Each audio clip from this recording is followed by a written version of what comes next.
La crise climatique n'est pas seulement une crise environnementale, c'est également une crise de justice et d'équité.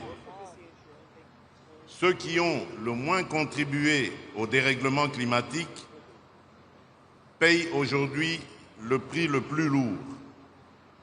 Nos populations sont frappées par les inondations, les sécheresses extrêmes, les érosions et l'insécurité alimentaire. Pendant ce temps, les financements demeurent insuffisants, fragmentés et trop souvent mal ciblés.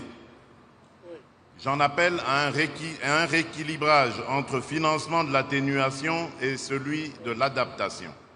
J'ai lancé une initiative structurante et ambitieuse dénommée le couloir vers Kivu-Kinshasa. Il s'agit en effet d'une approche territoriale intégrée de conservation des paysages couvrant plus de 540 000 km², dont plus de 100 000 km² de forêt primaire. Cette démarche associe les communautés à la gestion durable, renforce les droits des populations locales et organise une économie circulaire fondée sur la forêt et non contre la forêt. La République démocratique du Congo est ainsi l'un des rares pays au monde à avoir déjà consacré plus de 30% de son territoire à la conservation. Mesdames et messieurs, l'agression que subit mon pays est aussi une guerre écologique en ce qu'elle détruit nos forêts, nos aires protégées, nos parcs.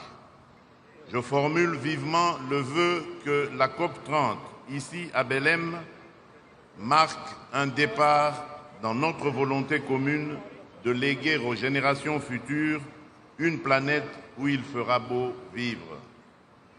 Pour ce faire, il nous faut agir maintenant dans un cadre multilatéral fondé sur le respect des engagements, la justice climatique et l'équité.